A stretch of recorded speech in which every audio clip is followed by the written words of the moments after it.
Good evening. This is the Planning Board meeting of December 8th, 2015, 7 o'clock. And this meeting is being cable cast by Area 58 Community Access Media, Channel 15. If we could please stand, salute the flag, please. I pledge allegiance to the flag of the United States of America, to the republic for which stands one nation, under God, indivisible, with liberty and justice for all.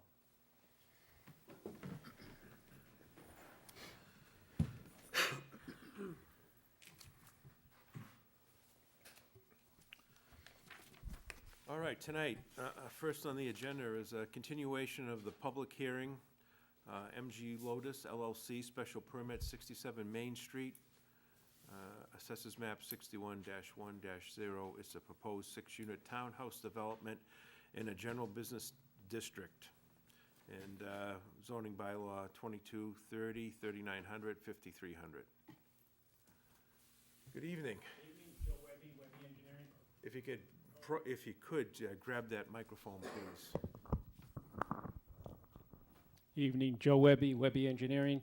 And the last time we were here, the board recessed or continued the hearing for an on-site walk. We did do a few housekeeping issues that were requested by Fuss and O'Neill. And basically, this is still the same concept. We're proposing 2 buildings with 3 units each. What were the revisions that Fuss and O'Neill did that you added to your drawing? If you could go over that, please.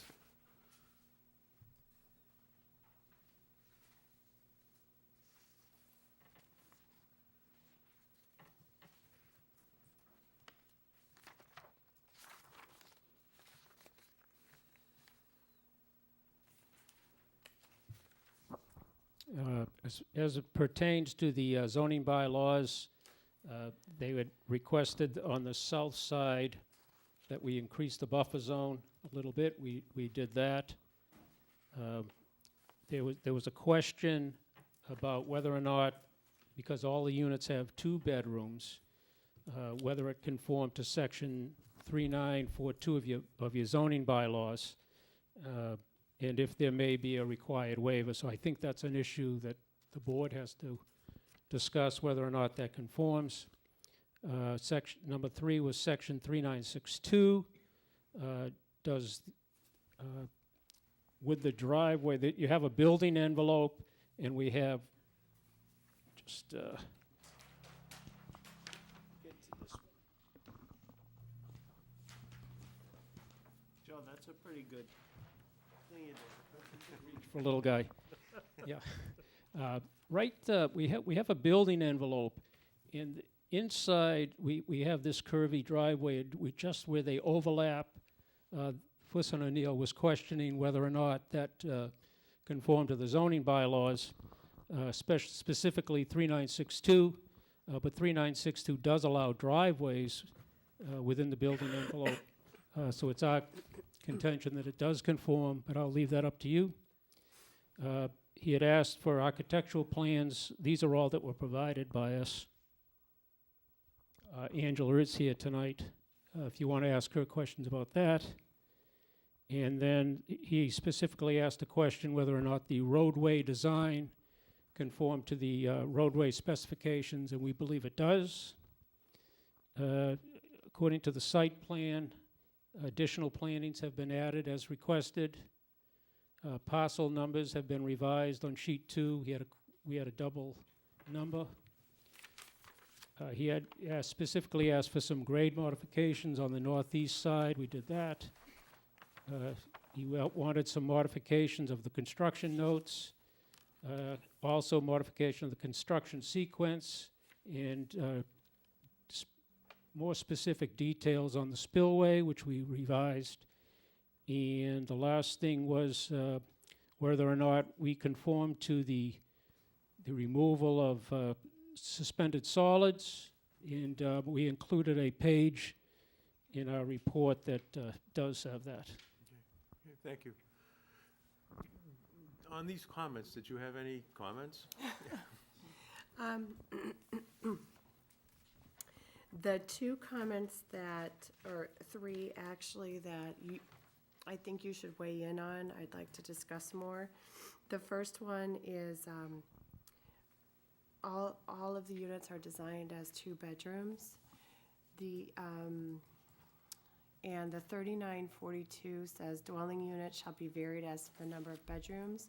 The maximum number of bedrooms allowed in a dwelling unit shall be 3. No more than 15% of the total number of dwelling units shall have 3 bedrooms.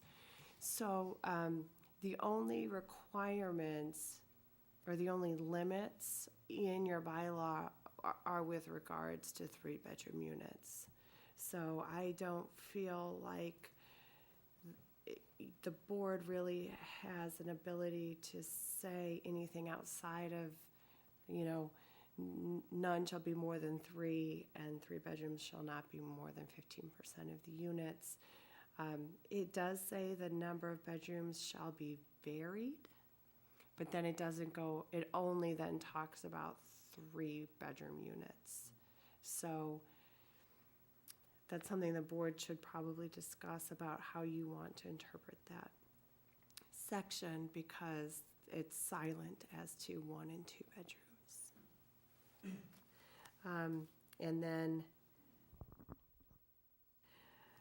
3962 allows driveways within the building envelope, and I'd actually like to talk about 3962 and the roadway design and the roadway specifications.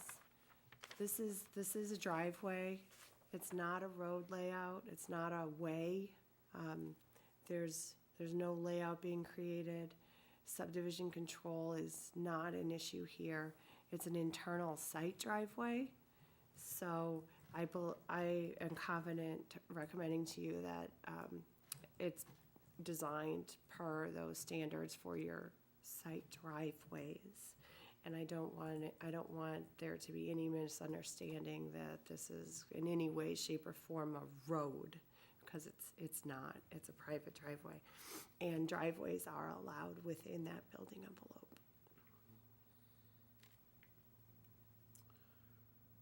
Now to go, so those were the 2 issues that you looked at. Yeah. Okay. Yeah, I have no problem with the driveway.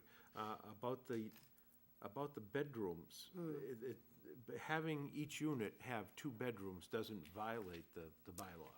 No, it doesn't. The bylaw's a little unclear.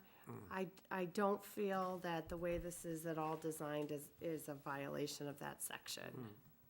I think because there was that second sentence that then specified that the real issue here is the treatment of 3-bedroom units, that I mean, it is a little gray. That's why it's good that you talk about this. But I don't see that this is a violation of the bylaw.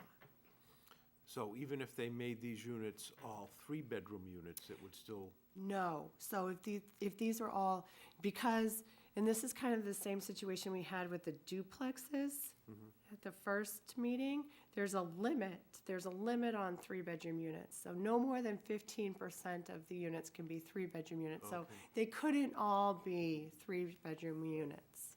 Because of that percentage. Because there's that percentage limitation that's clearly stated. I think that was, through you, Mr. Chair, I think that was the intent when that was done, is the percentage was a way to curtail that, the amount of total bedrooms throughout. I think that's what, And along the same lines, you couldn't approve this if they were showing 4 or larger bedroom units. So there is a little bit of an inconsistency there, but I don't, it's something we can certainly be reasonable about. Thank you. thank you, Melanie. Anybody have any questions or comments?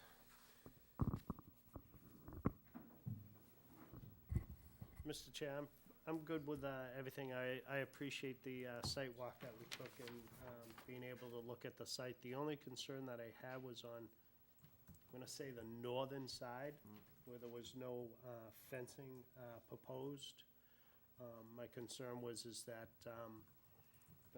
as an additional privacy fence or whatever, where there's going to be decks on the back of the house. on each one of the units that the board consider that for more privacy towards not only the abutter, but also to the new residents of this development. Thank you. Jim? Yeah? I had the same feelings about that, on that northern. I was more concerned, like Will said, with the people that are gonna have the decks sitting out there, so it's kind of a, for both.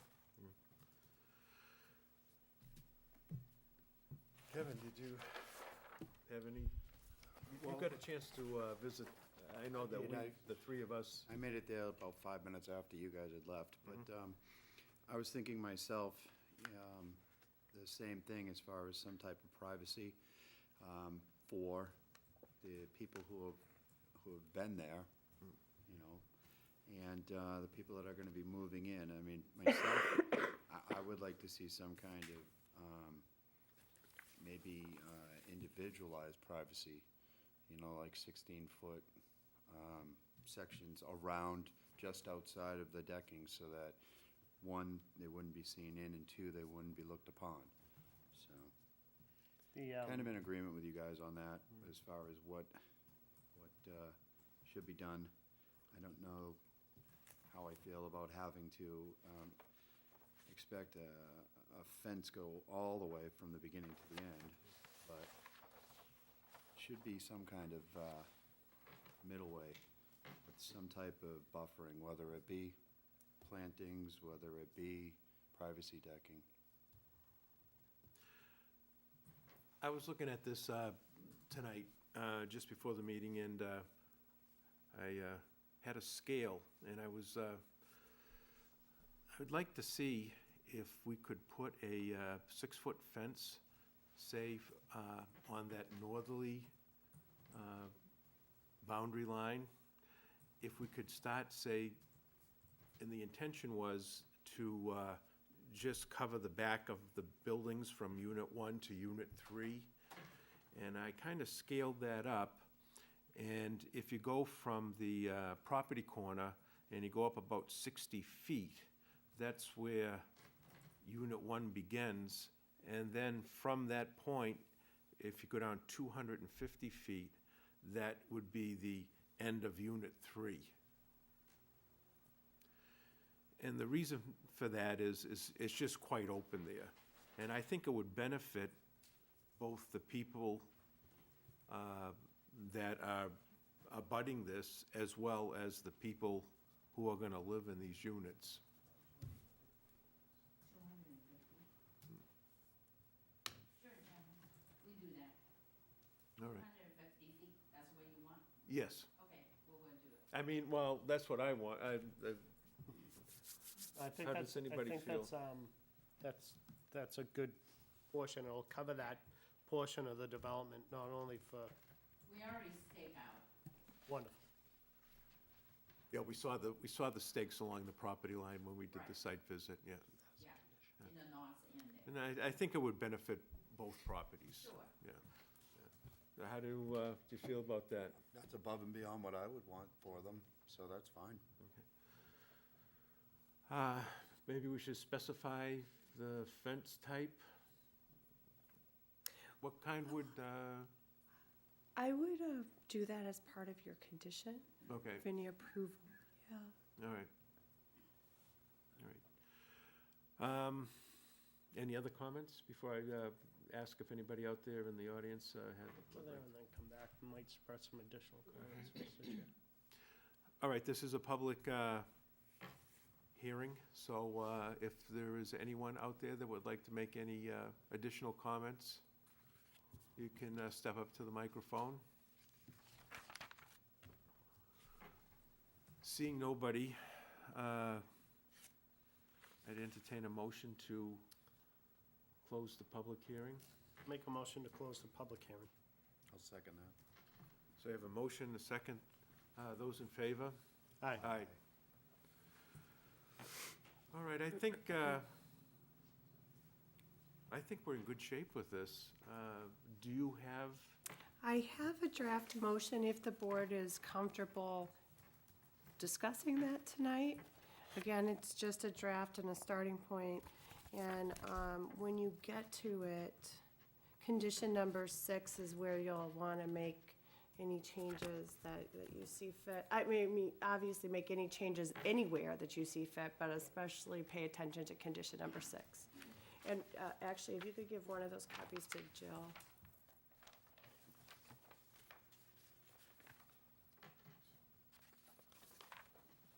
Thank you.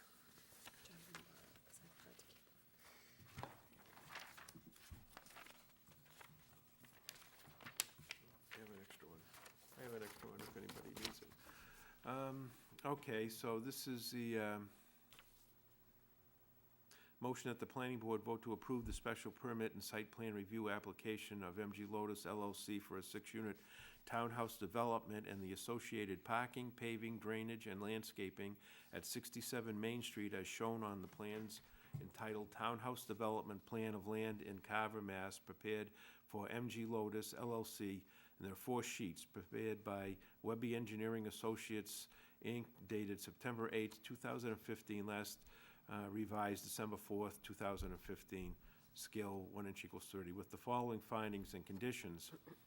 Findings: the planning board held public hearings for the above referenced plans under sections 2230 use regulations and 3900 townhouse development and 5300 special permit of the Carver zoning bylaw on October 27th, November 24th, and December 8th, 2015. The board finds that the benefits of the proposed use outweighs any detrimental impacts on the town and the neighborhood in view of the particular characteristics of the site pursuant to sections 3900 and 5300 and the specific criteria found therein.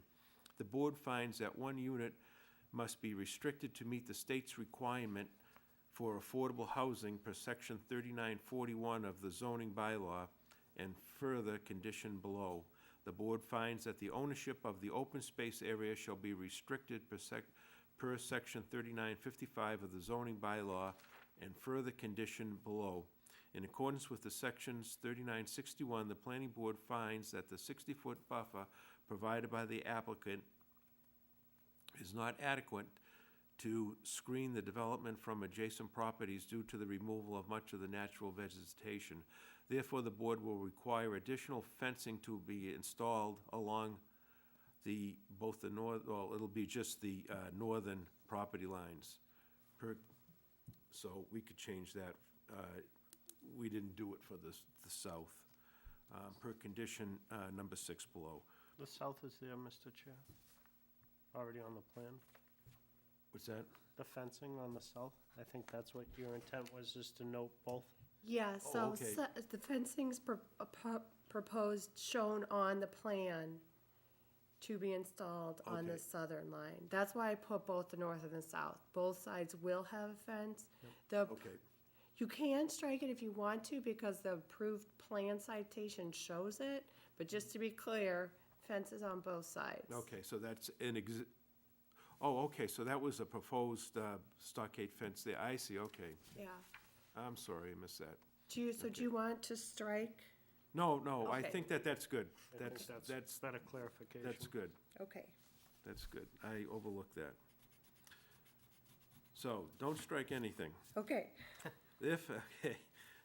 Conditions, prior to the issuance of a building permit, a true copy of the recorded decision as registered at the Plymouth County Registry of Deeds shall be submitted to the board. So, okay, so on the plan, it says on the south side, we have a proposed 6-foot high stockade fence. Do we have a detail of that, or do we need a detail of that? Well, not to interrupt, but you have more conditions on the back.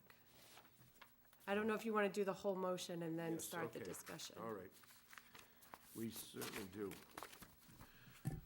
All right, the plan, okay, 2, the plans must be constructed as approved. Any revisions will require approval from the board as modification of this decision. 3, prior to the issuance of building permits, the applicant shall provide the board with the resale restrictions governing the affordable unit, as well as provide the name of the selected housing organization responsible for the marketing and home buyer selection. Upon sale of the affordable unit, the applicant shall provide the board with a copy of the recorded deed restriction. 4, prior to the issuance of occupancy permits, the applicant shall submit a plan showing the exact extent of the open space area, as well as a copy of the master deed governing the homeowners association's obligation to restrict the use of said area as required in section 3950 of the zoning bylaw. 5, a curb opening permit from the Carver DPW is required. All work at the public right-of-way shall be conducted under the direction of the Highways Division.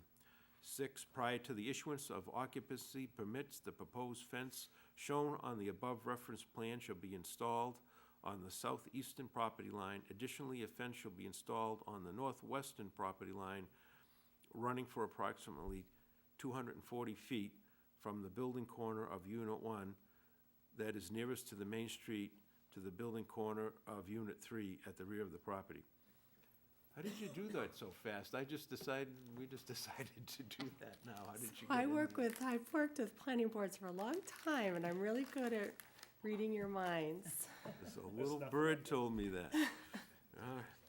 That's amazing. Okay. I just thought that it just appeared. All right. 7, the applicant is responsible for the proper operation and maintenance of the site during the construction. Sediment and soil erosion control shall be installed, repaired, and supplemented as needed. Dust control is required during the construction. And 8, any outstanding balance of the review and inspection deposit account shall be paid prior to the issuance of a certificate of occupancy. Any appeal of this decision must be filed pursuant to MGL Chapter 40A, Section 17, and shall be filed within 20 days of the filing of this decision with the town clerk. So that, I think, just about covers it. Anybody on the board have any comments? Through you, Mr. Chair, question on maintenance plans for the fencing and landscape. Okay, I didn't know if that was part of the documents of their it's their not, documents. it's not part of the submission. It's not part of your record, so that would be something that you would add. Would it be in pursuant to their application that they're doing? I just saw it and I just lost train of thought. Their townhouse development documents? Homeowners. Oh, the homeowners? Homeowners documents? So the master deed that's referenced in here, we're asking for the master deed specifically in regards to the open space Yep. parcel that's required. If you want me to add a condition to specify that the master deed talk about maintenance of the landscaping and fencing, driveways, and all of those private appurtenances, I can certainly add that. I think that that's something that should be put in specifically for the fencing and for landscape, and it's just my opinion, we can discuss this.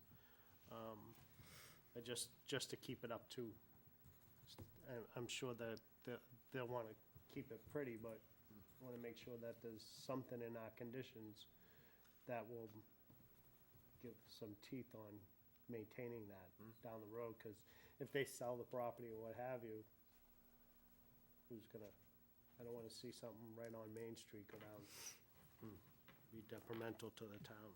So I think those two conditions should be added somehow. Okay. The other thing that I just had a question on, and I don't know why I didn't think about this earlier, is light spillage, leaving the site, to affecting the neighbors. I know the Chance Court, the lighting there is very subdued to stay just in Chance Court area, and there's no overspilling. I know that Mamma Mia's parking lot, when we did that permit, we were very considerate on light spillage. So I didn't know if that falls under our conditions or under our purview to look at that.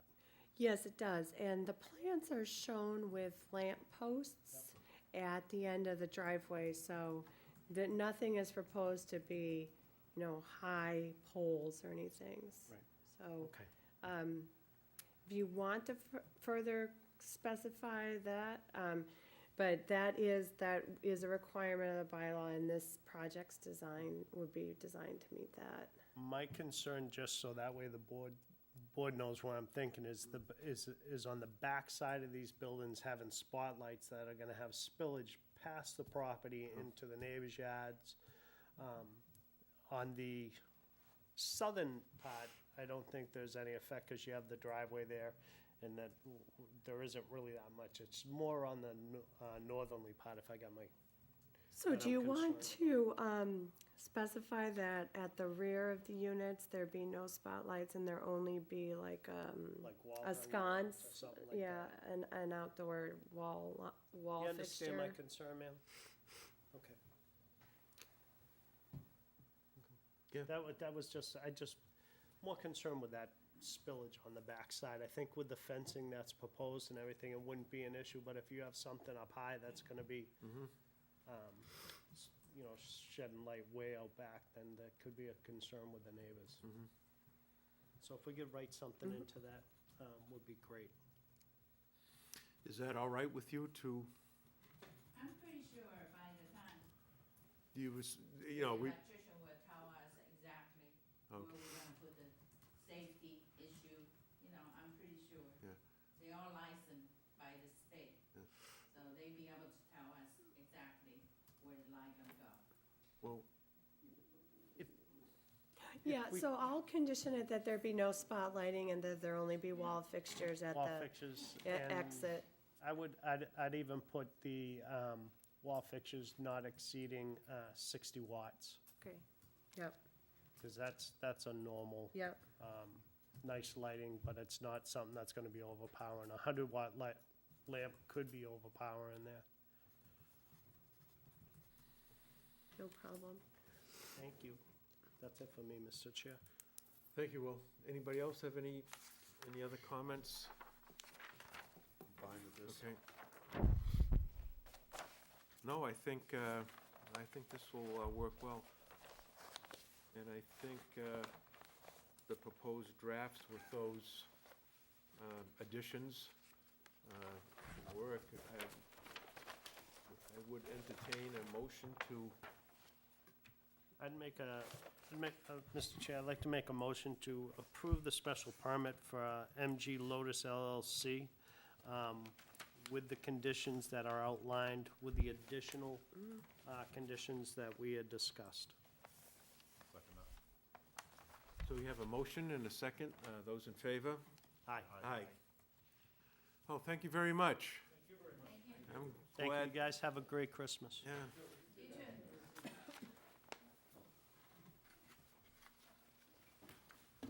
Actually, I forgot to ask, this was gonna have some kind of signage. Well done, Molly. Oh, Now mine's is good. they don't propose any, I guess It's very not. efficient. It'll just be, See if just it's a- not mandatory, measurements to match what I don't yours think were. so, yeah. Right near each other. Only because I remember when we were, 250 on- Right, we did the church. we did the church. That's awesome. Okay.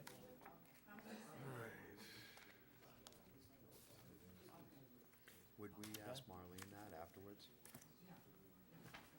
Well, a question has come up. And of course, was there any kind of signage that had to be, None proposed. yeah, within the No, not bylaw? proposed, but there wouldn't Uh, necessarily be anything that has to. No, none required. That's what it- So, none required. If they come back later with some sort of name or something, then that can be permitted later. Okay. But it's not necessary, that has to be addressed at this time. Okay. All right, next on the agenda is a continuation of a public hearing for Sheridan Home Builders. It's a special permit on 3 Braddock Way, Assessors Map 18-18-D. It's a proposed residential duplex in a village district, covered under zoning bylaw 2230. Thank you. Hey, how you doing?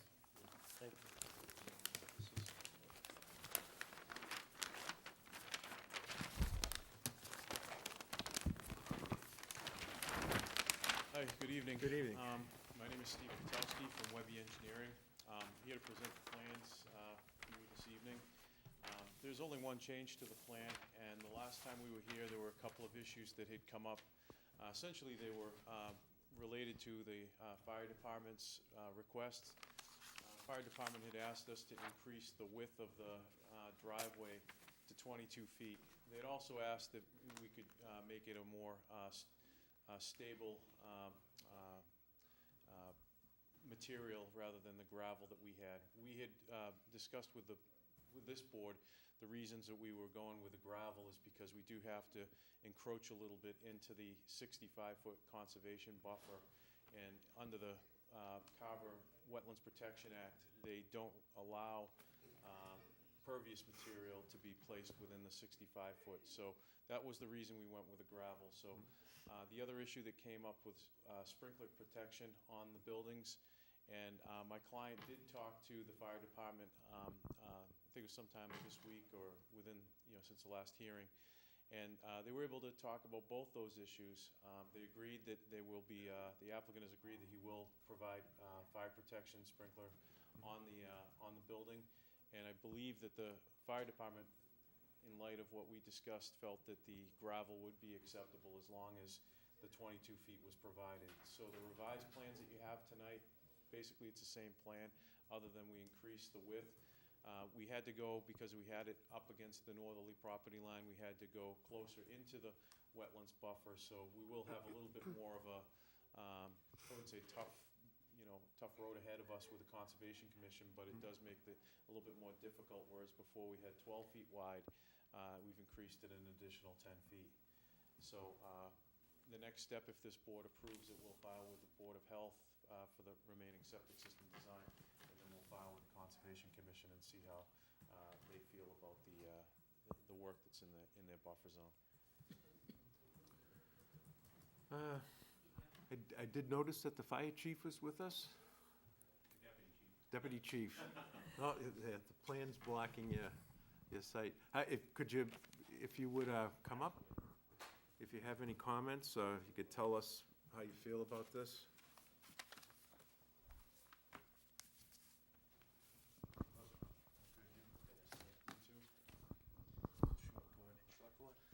It's just under the table.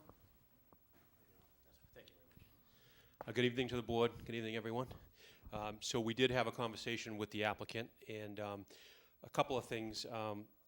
When we wrote the comments, normally when we have two dwellings or two residences that use the same driveway for service, in the past what we've seen, or what we've tried to do is, and we thought it was a little overboard in this particular case, was usually you see two 12-foot driveways. So at the mouth it ends up being a 24-foot driveway, which then separates into two 12-foot driveways. And we've seen that, and we've done that in the past. It's been a long time since we've done something like that. So the comment really was, we kind of shot down the middle with a 22-foot roadway, or driveway, if you will.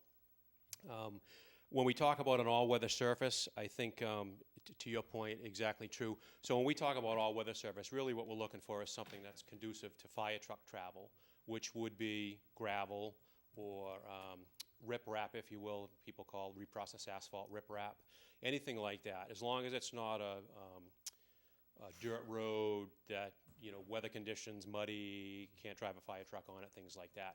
So anything, we call that we call that all-weather surface. So not impervious. We're not looking for asphalt or anything like that. Just something that's conducive to fire truck travel and can handle the weight and load. So gravel is fine. If you feel that in the wintertime that's not going to be an issue with plowing, when all the gravel ends up one way or the other, again, that's a decision for the board and for the applicant. So we are fine with any of those.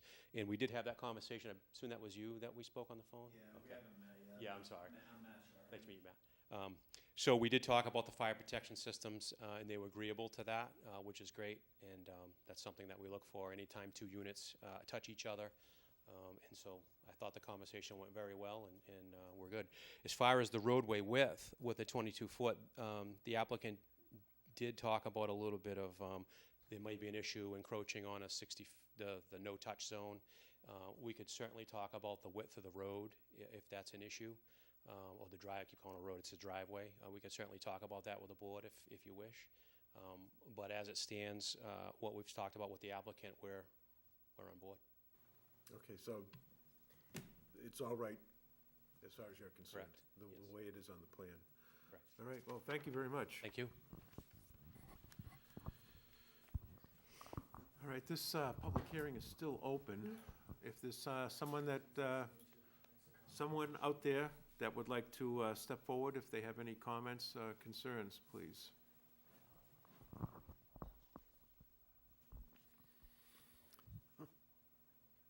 Good evening. Good evening. I'm Jean Gavoni, and I live right next door on 1 Braddock Way. Our duplex is really, I think, a little bit too much to go in there. There's all clay underneath there because I built my house, and I just don't think it's feasible to have that many places, because now you're going to get family in there. I do believe, septic systems are going to be used a lot more, and I just don't have this feeling that's going to be a good thing for that to be down in there. Well, it does have to go before the Board of Health for that particular concern, and then it does have to go before the Conservation Commission too, for your other concern, but, Oh, yeah, I know that, because there is a lot of different animals that come in during the summertime. So, in fact, I had baby turtles in my yard that past summer. So, yeah, it's a question of, I just don't believe a duplex is go in there. well, under the zoning bylaw, it can be done, but they still have, 2 other boards that they have to go to I have the understand plan that. reviewed, so. Yeah, okay. But thank you for your comments. I still don't believe it should go in. Maybe 1, but not 2.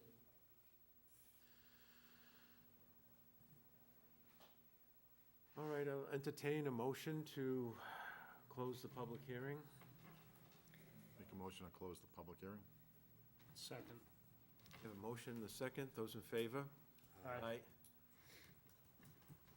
All right, do we have, did you have a decision? Yeah. So, what I would ask the board to do as part of their motion is to add a revision date here to revise 12/7/15 and the first paragraph. And if you're happy with the driveway as shown on the plan, you can delete condition number 3. Okay.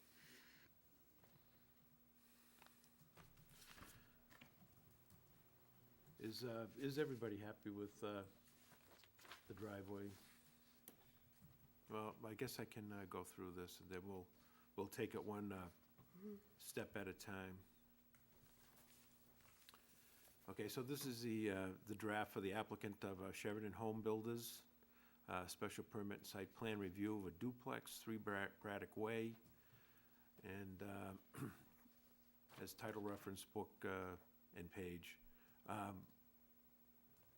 Motion has been made, the planning board vote to approve the special permit and site plan review application of Sheridan Home Builders for a duplex located at 3 Braddock Way as shown on plans entitled Site Plan of Land in Carver, Mass., prepared for Sheridan Construction, prepared by Webby Engineering Associates, Inc., dated September 1st, 2015. And that was the date that you want to change? Yeah, so dated September 1st, 2015, revised 12/7/15. Okay. Scale 1 inch equals 30 feet with the following findings and conditions.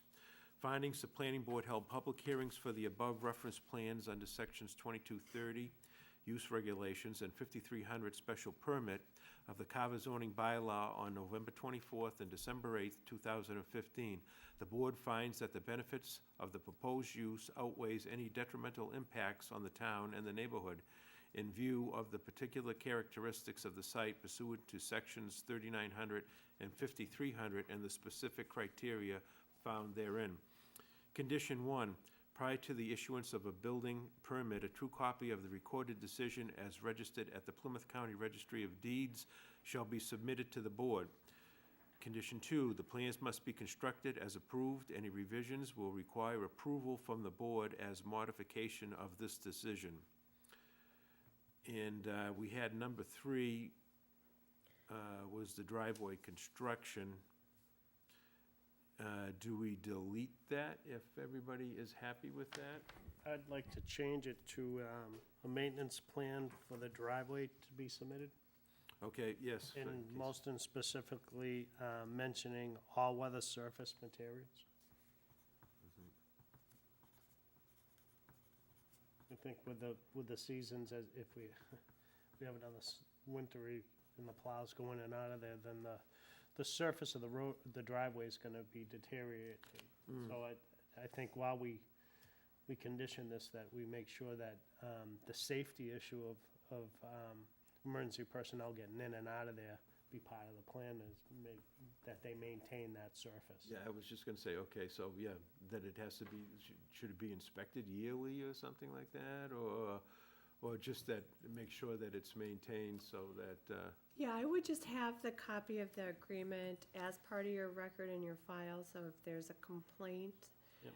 I wouldn't start inspecting private property annually. I mean, it's private homeowners, it's a private driveway, private driveway. not to be plowed by the town, it's gonna be No, private property. no, this is a private driveway. Yeah. I agree with you. I just think that if down the road, like 5 or 6, 7 years down the road, people change hands there, Yeah. they come back and forth, and then there's an issue with the deteriorating the road, the driveway going, I keep saying roadway, excuse me, the driveway going in and out of there, and there's an issue with the emergency personnel getting in there, that we as a town have something to fall back on.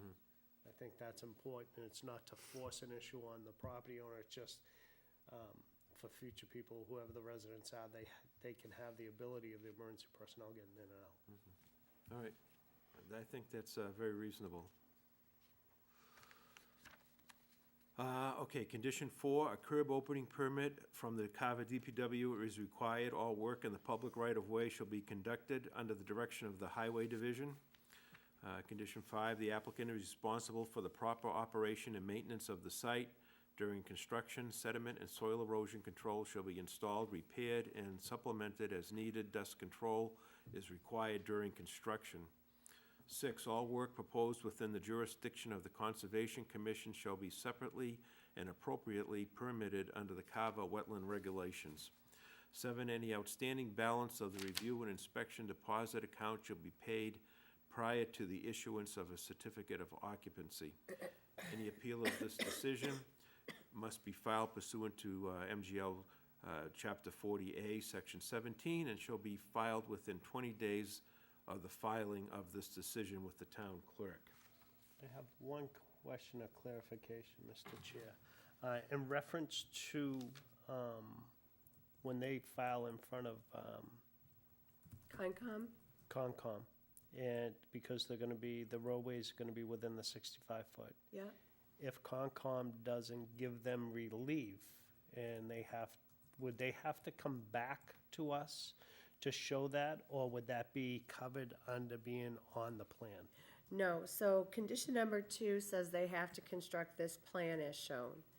So if this plan cannot be constructed because of another permit that doesn't issue or that changes this plan, then they need to at least let you know that their plans have changed. You can decide if it's a minor modification or to what level review you want to give it. But but before the building permit can issue, the plan either has to be this one or it has to be another one that you have looked at and approved. Okay. Very good. Any other additions, deletions, comments? Make a motion, Mr. Chairman, that we approve the special permit for Sheridan Home Builders with the conditions that were lined out and stated with the additional Yep. also. Second that? We have a motion and a second. Those in favor? Aye. Okay, thank you. Thank you, everybody. Have a great Christmas.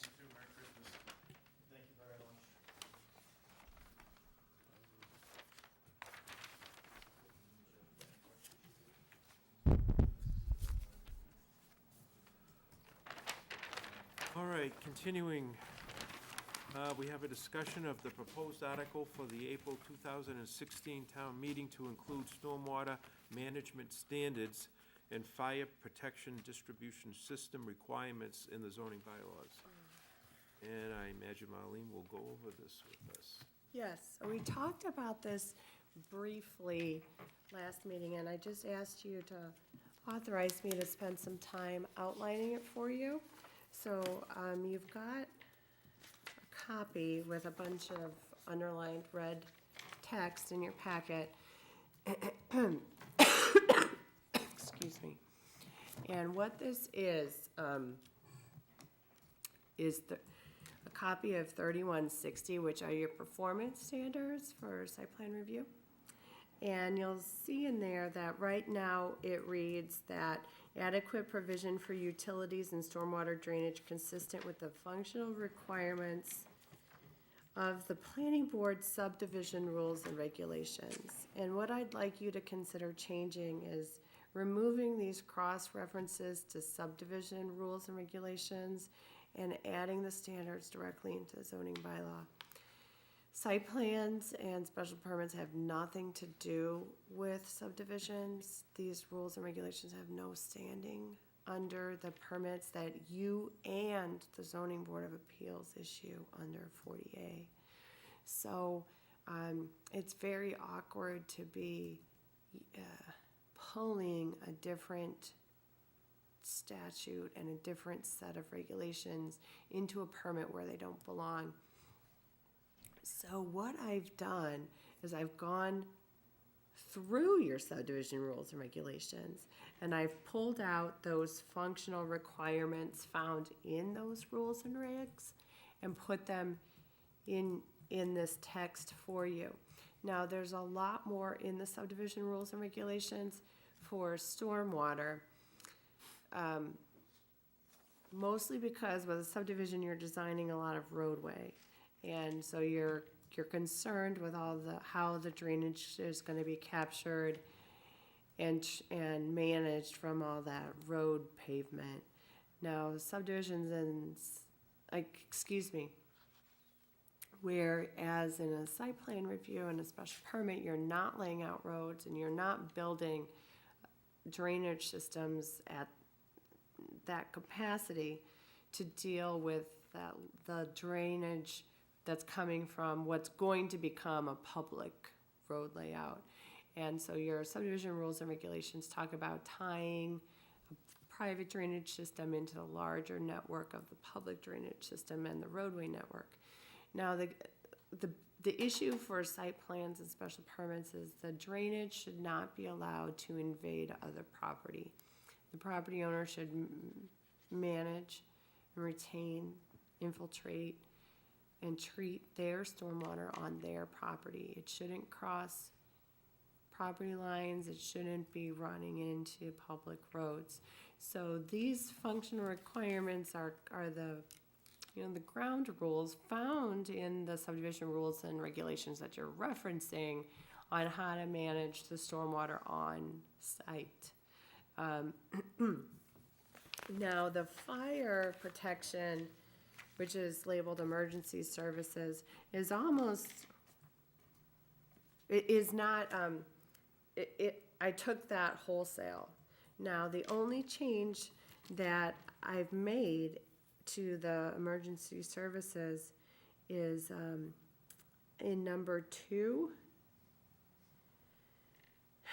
Right now, number 2, where it says when deemed necessary by the planning board, the current text of the subdivision rules and regulations make this discretionary on the part of the fire department. And same for number 3, where it says deemed necessary by the planning board. Right now, the rules and regulations make this contingent on the fire department's approval. Now, for subdivision rules and regulations, that's okay. You can rely on them to do that, but in chapter 40A zoning bylaw, you are the special permit granting authority, or the zoning board of appeals is the special permit granting authority for these permits. You can't delegate this. You can't delegate this to a department or to another board. So the fire department would obviously tell you that it's their recommendation that, you know, a fire protection distribution system be provided. And they'll tell you why and where and give you, and those specifications are, you know, written down, they're on file, they're, you know, we have those. And the same for the water supply. But it has to be your finding that you as the SPGA or the zoning board as the SPGA deem it's necessary. So those are the only two changes that I've made to the emergency services. The rest of it is just, I took it out and I put it in here. Now, since I've done this,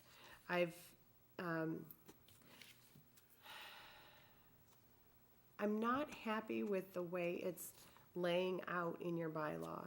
And section 3160, you already have 9 performance standards listed. So this one to add it on to the end is 3170. Well, that then, 3170 right now is approval, and then 3180 is compliance, and 3190 is regulation, and then 3200's landscaping requirements is a whole nother general heading. So just because the bylaw, how the bylaw is designed, you only essentially have 9 slots before you run into the next heading. And sometimes you need more than 9 performance standards, or you need more than 9 criteria. And this sounds like a small problem, but this actually is the type of thing that then causes you major headaches when you try to use this bylaw. So as I've looked at as I've looked farther into your bylaw, I'd recommend that instead of listing it as one of the performance standards in that list of 9, that you consider that you consider creating a utilities general heading in section 4200. Now 4200 is abandoned. It was earth removal. That's been moved to the town's general bylaws.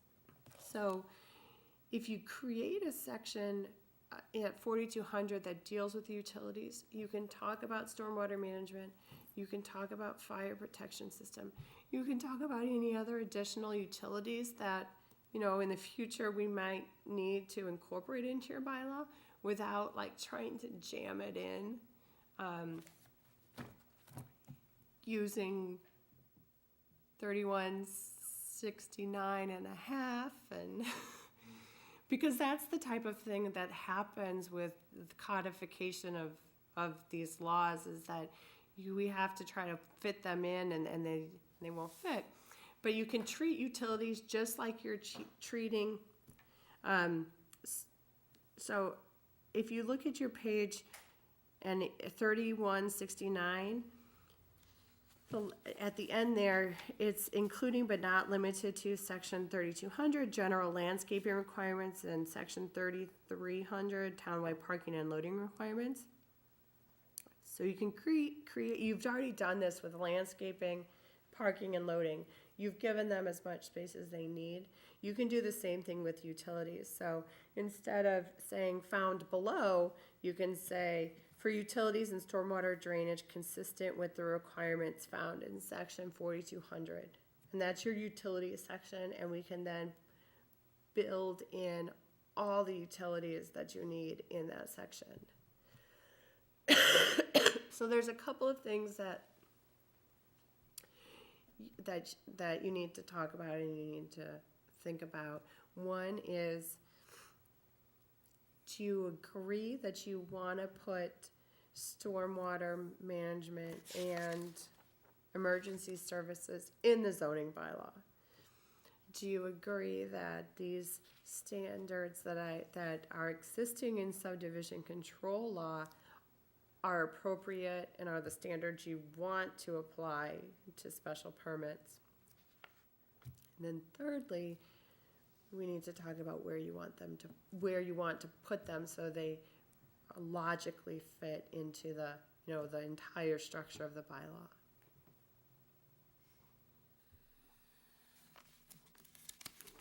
So I think that everything that you've done is great.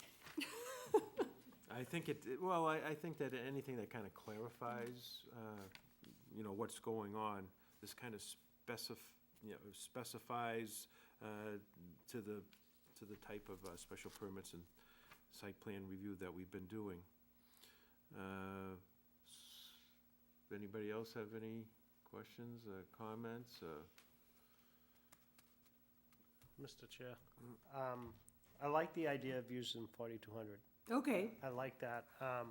I like the idea of, as long as it's mentioned in the bylaw to reference that, like we do with the landscaping and stuff, that gives us the option to add as we go, and it's a good place to put it. I think that's a good idea. The concern that I have with this is that, I know this has already existed, it's in the sentence on the second page, under, I believe it's subheading F, when it says the stormwater volume shall be controlled so that there's no increase or negative impacts to any abutting properties. This is the part that's getting me. No flow shall be conveyed over public ways or the land of others, except for natural flows. The concern that I'm having is that the natural flows, if there's a proposal that's in place that we have an issue that, and I'm gonna use the reference of up in Plymouth Street on the corner with the church that we just permitted, there was a concern that during high water or rain or anything, there was a lot of puddling there. If there's a safety issue where we'd be able to control that or try to better that scenario, this is telling me other than except for other natural flows. That's a natural flow, but if we can address that issue, I'd like to look at that and talk about that. You know what I'm trying to get to? Yeah, I actually agree wholeheartedly with Will's comments. I didn't want to change what the bylaw currently cross-referenced without having this conversation with you. So this is, kind of a true copy of what so this is what the subdivision rules say. I agree. I would recommend that you not say that. It's really hard, once a site's been built, it's really hard to say what a natural flow is and what's the result of development. Right. So if you're working on a totally greenfield site, that's one thing, but if you're working on any kind of redevelopment, even where roads have already been constructed, it's hard to say what the natural flow was, especially on the surface. So, I mean, if the board wants to, I would totally agree with any recommendation of the board to put the period after over land of others, period, and not have that exception at all, because that exception can cause major problems. That was my concern. And I don't know if while we're trying to change this and put it in its own category, that it gives us the opportunity to look at this and to tweak it. We do that all the time, but that concerns me. Just, it's come up before, and most recently, I would say that the church. And I do agree with you that, it's hard to decipher what is Yeah. already exists, and we're not, I'm an electrician. I don't know, I know water's supposed to go downhill, but I'm told different in other towns, so, I think that it gives us an opportunity to look at this. And we have time before the spring to do that. I do like the idea of utilizing, section 4200, I think that's a great idea. It gives us a different area to put it. Yeah. No, I think, yeah, this is all good. So what do we have to do? You're gonna look at this, and then eventually we'll vote on this, or? So what I'll need you to do, is you'll have to vote to submit it to the warrant. And then you'll have to hold public hearings on it. And after your public hearings, then you'll vote a recommendation to town meeting. So you can submit, now the warrant will close earlier-ish in January, or we will need to submit it in January in order to have time for the public hearing process. So, I'll need you to vote this to send, at least to send it to the warrant sooner rather than later. And I would say your first meeting in January is like your last chance to vote it to the warrant and then to work out the hearing schedule. And then after you hold your public hearings, then you can make your recommendations and any changes based on what you hear. Okay. So we don't have to vote on this tonight? You don't have Do to. anything. We'll just say that to go ahead with what you're doing, and just strike out except for existing natural flows. Yeah. Yeah. Yep, I'll remove that. And then you'll revise this and bring us the revised. Yep, and I'll put it, and what I'll do is I'll change 3160 to reference 4200, and I'll like lay it out for you so you can see how it'll fit in the existing bylaw, and then you can talk about it, So your first meeting in January is the 12th, so that'll be like The time to, the last, that'll be your you'll have to decide on January 12th whether or not you want to submit it to the warrant. It's not at all your last chance on making changes to it. so we would have, oh, I'm sorry. Had you gone over with the fire department and all Well, we have met, and I let him know it's on the agenda tonight, so if Eric has anything to say, I would like the board to ask him. But we have talked about it.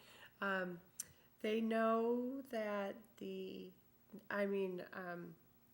will speak for himself, obviously, but we've talked about the fact how subdivision control doesn't really apply to zoning, and just to be doubly safe, that it should be those standards in subdivision control, if that's what they want, they should also be in zoning. Good evening again. So absolutely, Marlene has given us quite an education on, since we started working together, and she's fantastic to work with. I'm sure you all know that.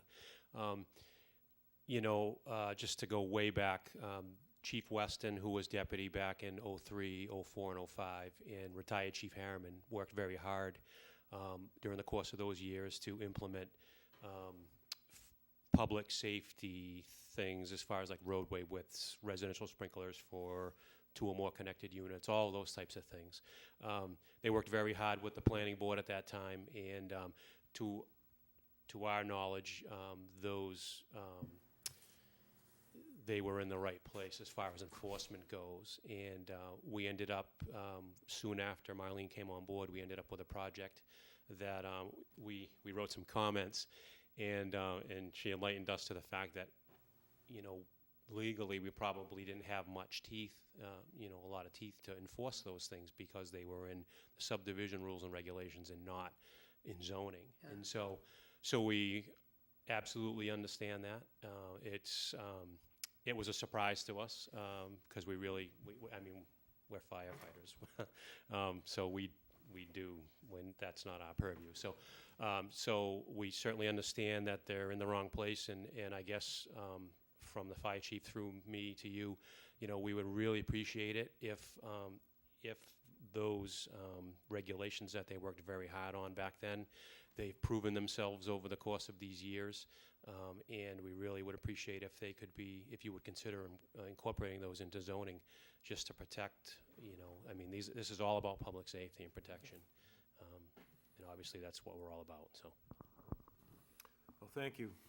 Thank you. We value your opinion. Thank you for that, I really appreciate it.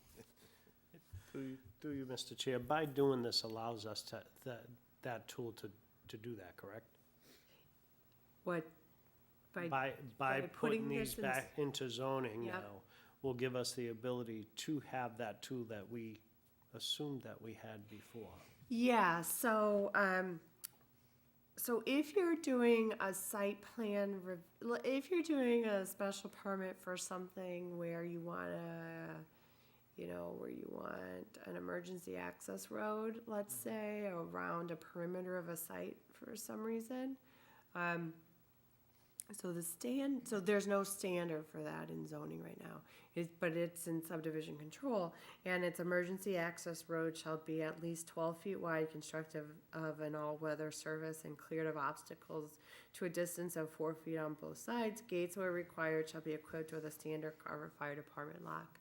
So if you're not in subdivision control world, and you're doing a special permit of a large project where it's important to have a system of emergency roads, now you have the standards in zoning that are clear, they're specified, the applicant knows up front that 10 feet, 8 feet is not gonna be sufficient, we want 12 feet, not dirt, crushed stone, gravel, and the 4-foot clearance shoulders. So you do a lot of special permits where you want to require these types of things. You want to require, hydrants to be put on a townhouse development. That should be in zoning. Okay.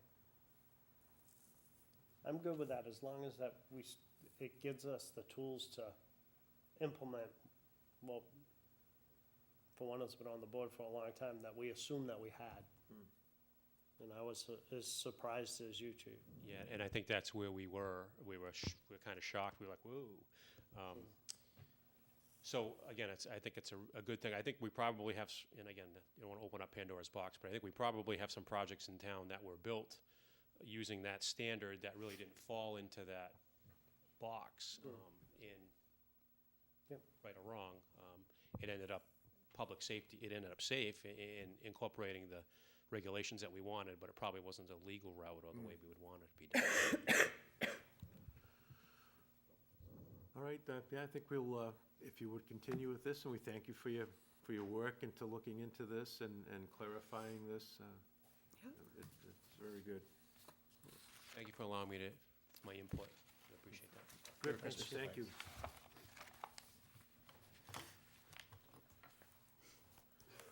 We don't have to do anything with that right now. We can do it on the 12th. Yeah, but I will revise it and send it back out to you so you have more time to look at it. Okay. Great. All right, under other business tonight, we have planning board member notes.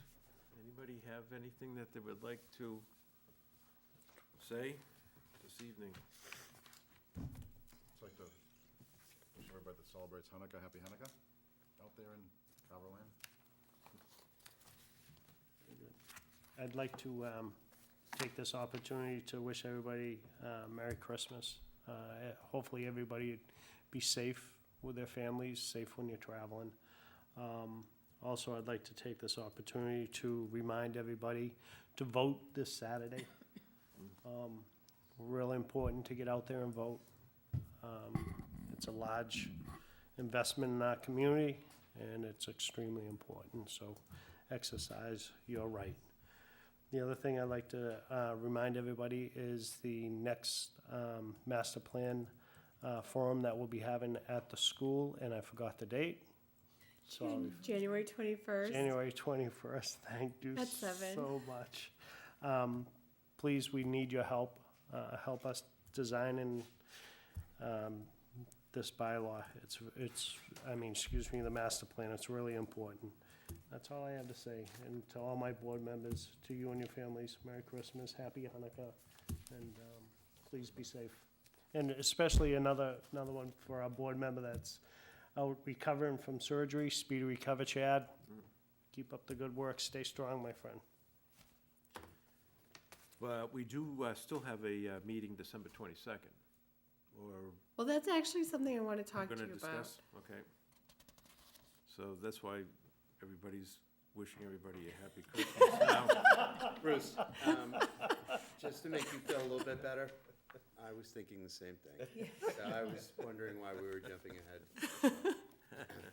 I'll be there with you. All right. Anybody else have anything to say? All right, we do have the minutes of November 24th, 2015 with us this evening.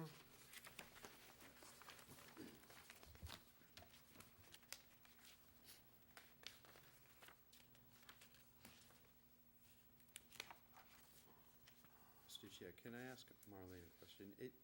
Sure. Did I miss, do these not get sent to us anymore so that we can look at them prior to coming in tonight, just to make sure? These probably didn't get emailed out. Yeah. I'm not. Yeah, no, you didn't. I want to make sure that I'm not making. You didn't miss them. I didn't have a chance to review them until later this afternoon. So these did not get emailed out to you in advance. Okay. So if you want to table them, that is totally understandable. No.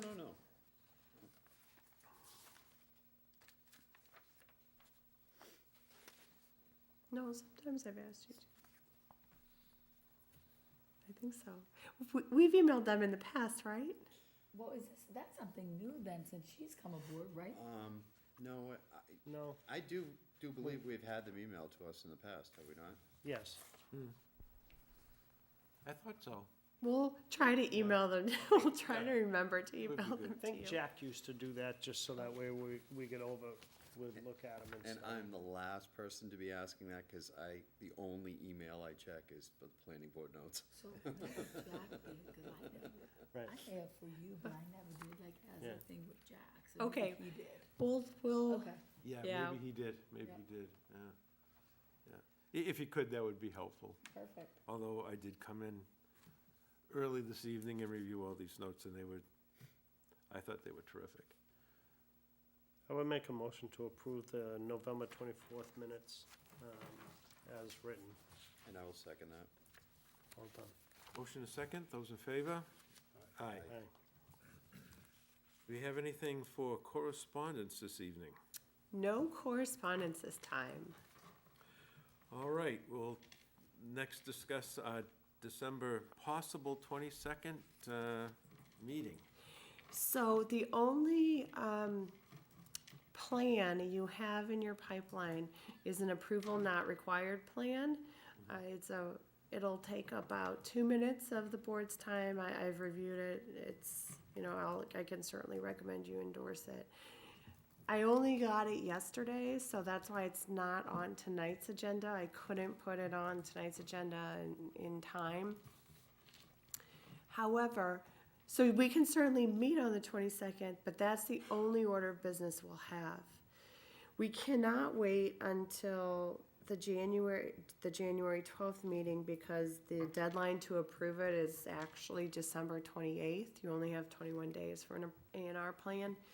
So you have two options here. We can meet regular time, regular everything on December 22nd, knowing that's it. That's all you've got.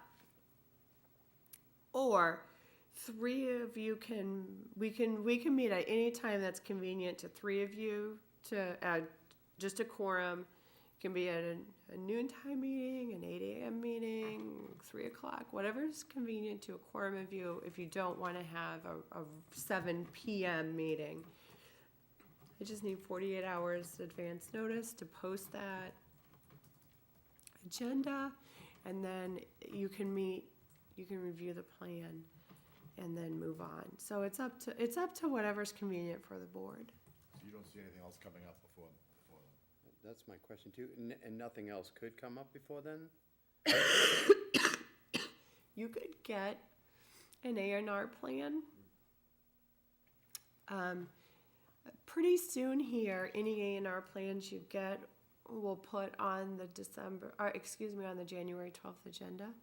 But if one came in let's say if one came in tomorrow, we could do that one too at the special meeting, if that's what you set up. The only thing, there's only about like 5 days here where if you happen to get an A&R plan, we would have to address it, but everything else takes too much advertising and notice time, that it would have to wait until the January meeting. Through you, Mr. Okay Chair. with a quorum. Could we do the stormwater on the 22nd also? If you wanted to, And yes.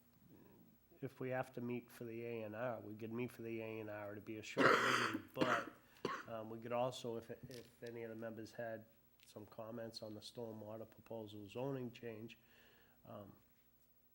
do that at then. So you'd like to meet on the 22nd? Not really, but, I mean, I'm just saying, you know, if we needed to fill that, to have the meeting, whether it was on the 22nd, or a meeting of the quorum, or what have you. I'm open to anything. I just know during the day I wouldn't be able to make it. It would have to be after 3 o'clock. Yeah. Just too difficult Yeah, to juggle same some stuff with me. around. So, for the utilities, the stormwater and fire protection, right now you don't have anything else on the agenda for the January meeting, so you'll have plenty of time to discuss that at length, so. It's whatever's convenient for you guys.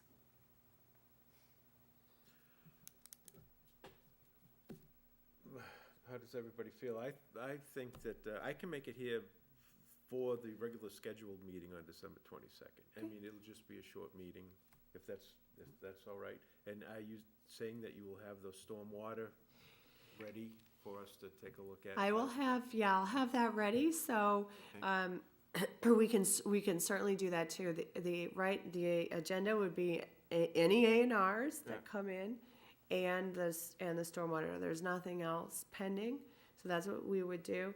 And then if you're comfortable at that point, you can vote it for the warrant then, and then you don't have, then that'll be, taken care of, checked off, and we won't have to let that drag on until Last minute, yeah. January, until the last minute, right? Okay. How does that work with everybody?